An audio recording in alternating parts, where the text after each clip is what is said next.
Welcome back. I'm Doug Thompson with special guest John Barker, a state representative for the 70th District. And John, I have been reading about Senate Bill 128. Can you explain what that is? Sure. That came out of the Judiciary Committee, which is one of my committee I chair, and I carried it on the floor in a conference committee. It's really a combination of about 3 bills that we put together in conference committee, and it's what I termed a transparency bill. And it's transparent because of this.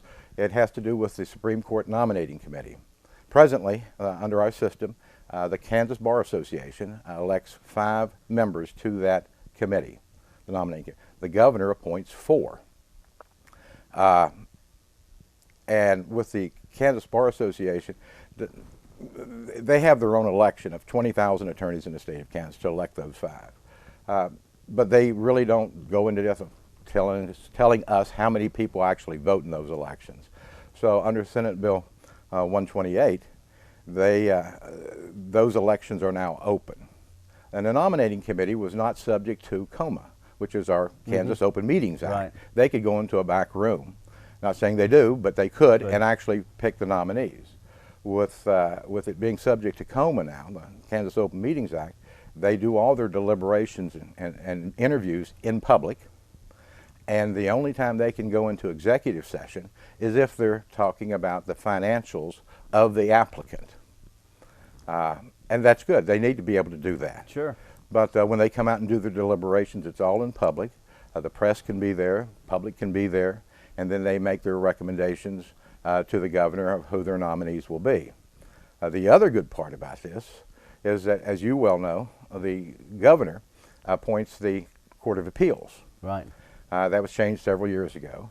So he makes the appointment, and then the Senate confirms, much like the federal system. Correct.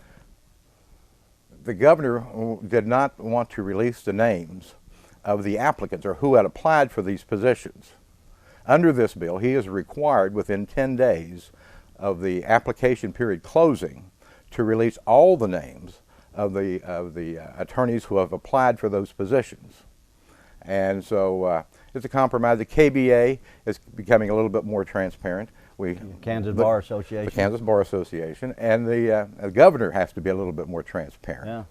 Yeah. It also allows for the local nominating committees, which you serve on one. Correct. To change before they would select 2 names to send to the governor and had an option of sending 3. 3, right. Now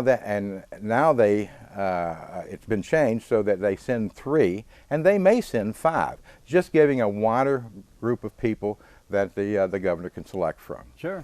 So with the Kansas Open Meetings Act being applicable, that the KBA is a little bit more transparent in their election process, the governor turning over the names of the applicants to the Court of Appeals, giving more options to local nominating committees, I think it's a win all the way around for the people of the state of Kansas. Well, I do too. I think the transparency is just excellent. You mentioned one of the committees you're serving on. What committees are you involved in? I serve on the Appropriations Committee, and I do that at 9 o'clock every morning. Then I serve on a legislative post audit, which is a committee made up of senators and House members. I chaired that 2 years ago. And it's a rotating. 1 year it's a House member that chairs, and the next year it's a Senate member.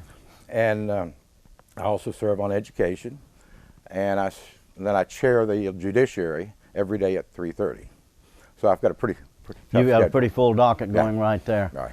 And the dynamics of people when you're dealing with humans, of course, and there's differences of opinions and stuff, and you're on these committees. Tell me how that general process works, where there's some politeness or ability to it. Yeah, the best part about it is the people. As you know, as a judge, you listen to the facts and apply the laws. Some people come with an agenda. I personally have never had an agenda up there. I try to bring people together. Some of my best friends are Democrats. My ranking member on my Judiciary Committee, he and I socialize together. I have another friend down in Fond du Lac who's a Democrat.